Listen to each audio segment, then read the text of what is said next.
It is Neil Atkinson and Joel Richards with you for a little bit of Talking Reds this morning. Looking ahead to all sorts of stuff, including something new that the Anfield Wrap is doing this evening, but we'll end on that. We will start instead on the links to a couple of young midfielders Liverpool have got. First one, Joel, is the one that keeps coming, which is Renato Sanchez. Now, what mildly sort of concerns me with all these links, and if you want them, I mean, it might be that we don't want Renato Sanchez, but if you want them, is to me what I see is it's always Team X are linked and Liverpool are interested.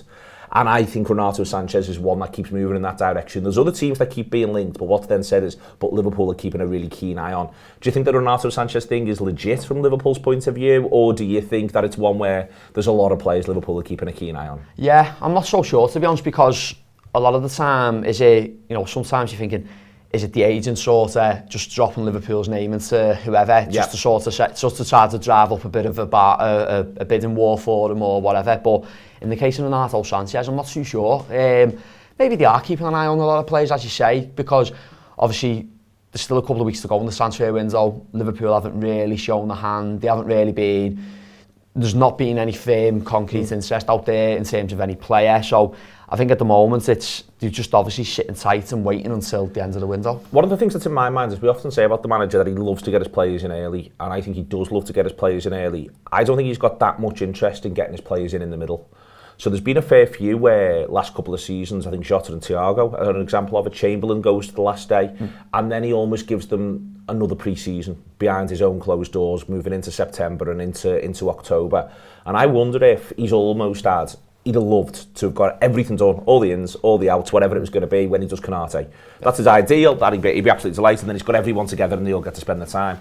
I sort of wonder whether or not Liverpool are quite calm in this little gap, in that the manager himself, he sees these first 3 games as their own project. I've got to nail these 3 games, and then it's all different again come September. I think it's possible that Liverpool are just very, very relaxed, which doesn't make Liverpool supporters relaxed all the time, but Liverpool are very, very relaxed around. We'll see what we can do. We'll get something done. We're not in any real rush now because it doesn't matter tactically. Yeah, that could be what ultimately they're doing at the moment. And I think in terms of the broader picture of the transfer window at the moment, obviously there's a lot of madness going on. So obviously PSG have signed Messi, as we all know. Chelsea, with regards to the Lukaku, that's still going on. And then there's the potential for Kane to go to City. So there's a lot of big deals still to happen. Whereas with Liverpool, they're just sitting there, as you say, waiting in the background, and they've got these first 3 games, and then after Chelsea, I think there's about 3 or 4 days left in the window, give or take. So after that, whether, God forbid, any more injuries happen, such what they don't, that might also factor into Klopp's thinking as well. So yeah, it is. I mean, it's not ideal for Liverpool fans because they feel everyone's saying the same thing. Who I speak to, we need a midfielder, we need a forward, but at the moment, unfortunately, we don't look like doing either, so we've just got to sit tight, see what plays out in the market broadly, and then whether Liverpool make any moves or not. The other one that I am quite excited and interested by is Tchouaméni, Aurélien Tchouaméni, who's at Monaco. I probably mispronounced it, but he's at Monaco, he's 21, he's had a really, really good season. Fabregas loves him. So Fabregas talks him up everywhere. I've got quotes here. He calls him potentially the complete midfielder, even at times just the complete midfielder. And I love listening to Fabregas talk about football when he was doing it for the BBC in the summer on the Euros. I think he's obviously got such a brain and such an understanding. He loves this lad, absolutely loves him. 21, will turn 22 in January. I wonder if this could be one that the Reds may well be having a little bit of a look at from Monaco for around the 30 million mark. Quite possibly. I know you've been big on in recent podcasts and shows that Liverpool have to start looking at players in the 21 to 24 age bracket, and he could potentially fit the bill. Yeah.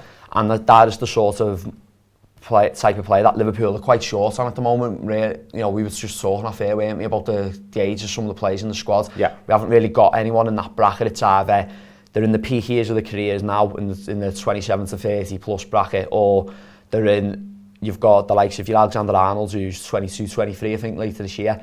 Apart from that, there's quite a void. Yeah. So I think for Liverpool, in order to redress that balance, and you've been quite big on that there's potentially a problem coming down the road that in a year or two, Liverpool are going to have a lot of lopsided ages in the squad, and that we need someone in the middle who is, in say 2 to 3 years' time, is going to be coming into that peak age and someone who we can hang our hat on for years to come. Yeah, there's not a sort of a...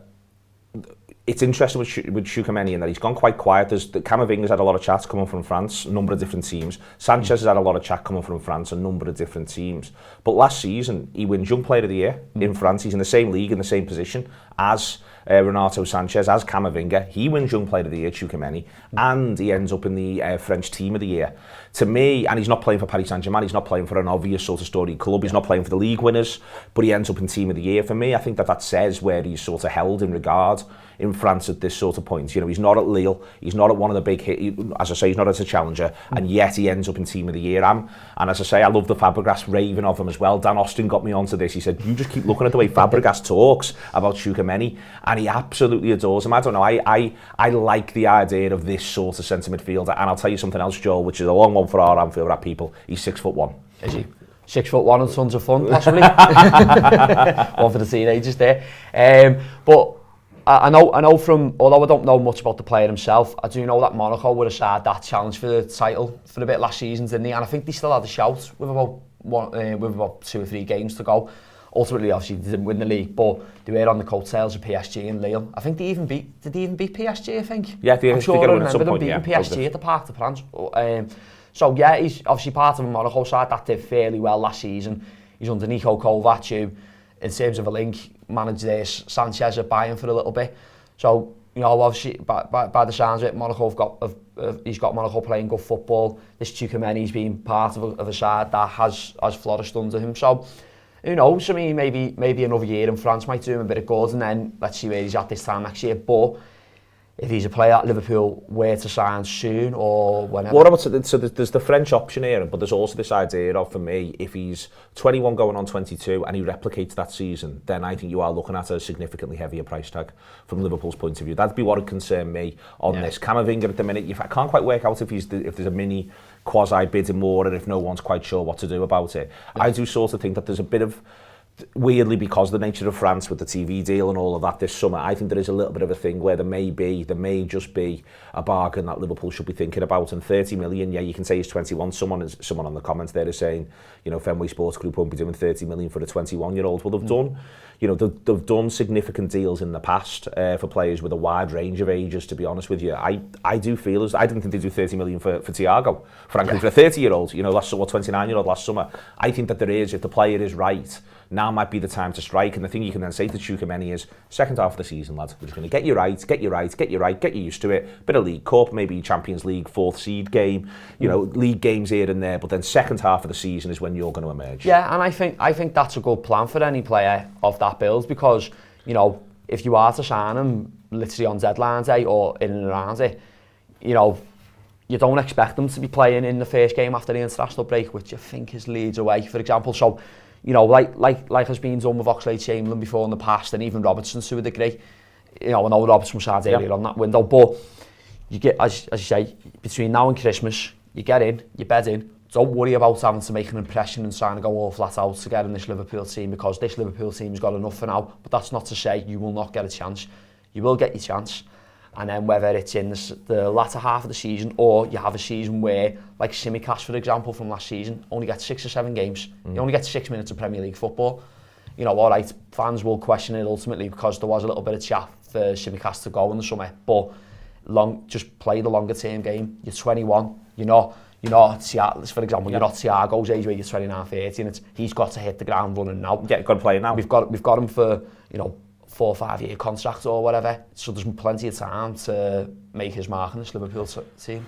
There's comments there, a bit of back and forwards about whether or not where the backing is and all of this sort of stuff for the manager. I think we're a difficult team to buy for, and I think there can be a wider conversation around the backing. But for instance, I think it's difficult to say by X he improves the first 11, and then you can say, well, the squad, and this is where, to me though, you've then got to be able to say squad but pathway. It's not just saying squad, it's not just bringing someone in and saying squad. I think you've got to say squad plus pathway, and I think it is difficult to imagine sort of a couple. I'd love to say, for instance, a Shaqiri improvement, but at the minute, off the back of the pre-season friendlies, everyone's saying, well, that's Harvey Elliott.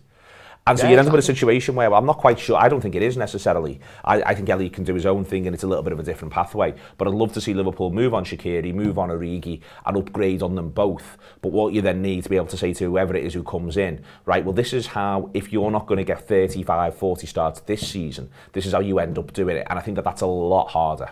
Yeah, I think that is. Because obviously it's finding the jump from having to get used to the squad, and even now, look, I think about the 9 subs that we can name for Norwich on Saturday.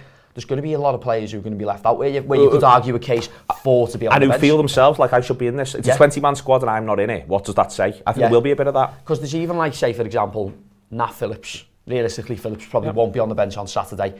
You've got, and ahead of him, you've got 4 centre-halves, as well as Reece Williams. You've got 4 centre-halves there who you could arguably even start at Norwich. And then on top of that, you know, how many centre-halves do you pull on the bench? You're probably going to put 2 on, aren't you? So you've got two of them on the bench. So there's 2 spots, take her up, obviously keep it aside. You've then got 4 from the forward positions. There's the likes of Shaqiri and Origi. They probably won't even get on the bench. No. You know, and then you're looking into it. I think it's touch and go whether or not Minamino does. And he couldn't have played any better against Osasuna, but it's touch and go whether or not if it was 7, I'd say Minamino won't make the bench. I think he makes the bench because it's 9. And I think that when you stop to think about that, that's berserk, because he's got to put Nico Williams on the bench because of the issue at left back. So he's got to have another full back on the bench, I think it's fair to say. He's got to put 2 centre-halves on the bench, I think, for a variety of reasons, but also one is just to keep them involved and keep them happy.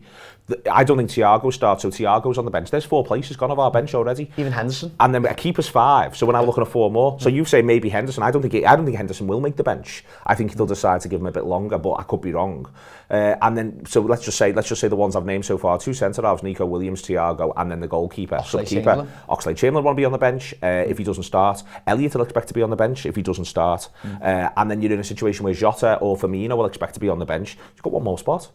That could be Minamino in there as well. It could be Henderson, as discussed. Curtis Jones is injured and out, so he's not going to be there. It'd be completely different if Robertson was fit as well. I think it is. There is real strength and depth there. The thing that there isn't is 1 more bit of, I would say, star quality, strength and depth. And I think that's the thing I'd quite like to have. Or, like, I've been joking on these shows to an extent, although I wouldn't be against it at all. You know, an Adama Traore, or even imagine an Ismail Assar suddenly sit on that bench, and then you think, all right, well, if we're in a bit of trouble with 30 to go, you can bring Ismail Assar on, go to 4-2-3-1 or 4-2-4, bring Jota on as well for Firmino, really shake it up. Do you know what I mean? I think that 1 more bit like that, and suddenly we'd all be going, well, it's unbelievably strong. Well, you know, I've just thought of something here while you've been talking.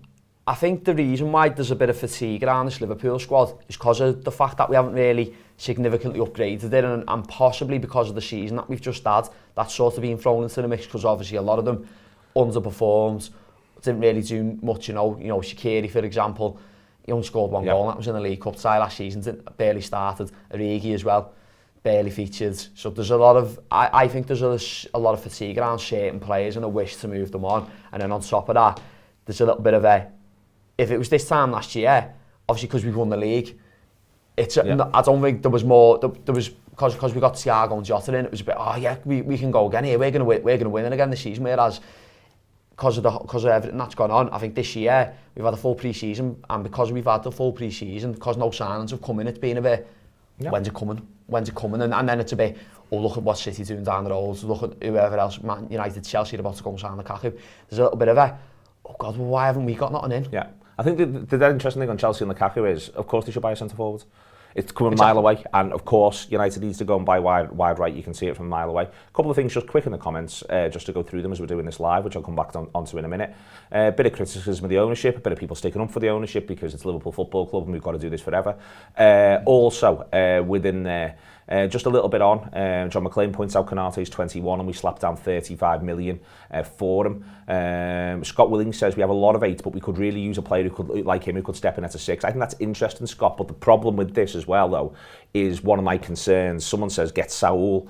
Saul will come in and he'll expect 30, 40 starts in the Champions League and Champions League. Henderson expects 30, 40 starts League and Champions League. Thiago expects 30, 40 starts League and Champions League. And we best be giving Fabinho 30 or 40 starts League and Champions League. And then I think you end up with a bit of an unbalanced midfield scenario, because I like all of Thiago, Henderson, and I do like Saul, and I was excited by him when we were originally linked. But I just get a bit like, But the three of them do want to be just a bit deeper. They do want the Thiago and Henderson are 8 who are 6-ish. They're not 8 who are 10-ish, if you sort of see what I mean. And I think that's a little bit of a thing to bear in mind, Joel. Yeah. I think it's fair to say you can't rely on Ox and Keita, but I do think he's wanted for a while to remodel that midfield. So there's 2 who are more responsible and 1 who goes. And I think that if he's expecting to get at least 25 starts out of Thiago and Henderson and 35 starts out of Fabinho in Champions League and league games, there isn't actually that much more room then for another one if you want the one to be 1 who goes. Yeah, and that's where I think maybe, although it was a bit fanciful at first with Saul, as you say, you look back at it and the more you think about it, it's how often, is it going to be worth his time coming here to get, how many games a season is it going to make it worth as well, as you say, he's going to want 30 to 35 starts. So if he doesn't get, if we're paying however much for Saul and he only comes in and he's only 15 to 20 starts, maybe like a Milner type situation where he's only getting 15 starts, 20 starts max a season, then it's not really cost effective for both the club and the player, and especially the wages that you're going to have to throw down on him, because I'd imagine that he's on a big pack at already. And he'll get paid, you put the money on the pitch, you'll get paid like that sort of player. I'd love Harvey Barnes, people saying Harvey Barnes, I'd give anything. Harvey Barnes, I'd be keen, yeah. Harvey Barnes, I think Harvey Barnes is going to get about 20 league goals, I think Harvey Barnes is going to rip it up. He was before he got injured, and he was coming alive, against us. Yeah. I remember him in the 3-1 against us, obviously he scores as well in that. I thought he was fantastic, and then I think not long after he got a really bad injury, which I think he missed the rest of the season. Am I right in saying? He does miss the rest of the season. Yeah, he missed the rest of the season, which was a shame, because as you say, at that point, for the fantasy Premier League players out there like myself, he was a good option around Christmas because he was getting a few goals. He was indeed. Anything for Harvey Barnes, my kingdom for Harvey Barnes. But the reason why Harvey Barnes is because Harvey Barnes is potentially one of the very best players in the league. That's what Liverpool should be looking to buy, players who are potentially one of the very best players in the league. That's the job. And the reason why is because Liverpool have got lots of the currently very best players in the league. Tonight, for the first time, we're doing something called Tour Live. Now, we've done a show called The Weekender for years, and it came out of doing something on Radio City Talk Show. Worked some work experience at Radio City Talk, didn't you? And obviously even on it a few times, yeah. It was great, live radio. Yeah, live radio is indeed brilliant. But what we're going to do is because we can't do live radio anymore, we're going to replicate it. So Tour Live tonight at 7 p.m. 7 p.m. It should be, because it's live radio, it should be me, Gareth Roberts, Andy Heaton and Ben Johnson. And what we'll be doing is the conversation that we take in that will then be put out as a free podcast that will be available, I think, tomorrow morning. I'm not 100% on that. In there, there'll be a couple of inserts. One of them, which I'm about to go and do right now, is me talking to Rory Smith about the Leo Messi stuff. So do tell your friends or just tune in tonight at 7 p.m. and we'll be doing that over the course of the season, and that's how we're going to replace Weekender. It's still going to be a free podcast. I'm really excited about it. We'll be able to take your comments as we go as well. So do come and be part of that tonight. It is Tour Live. We're going to try and put it everywhere. At the very least, it'll be on YouTube, but we're going to try and put it everywhere. I don't know if you've worked this out, but we're sort of making it up as we go along. But it will be the business, the absolute business, I can promise you that. In the meantime, thank you very much to Joel. It is the Anfield Wrap. Subscribe if you can, but Tour Live tonight at 7.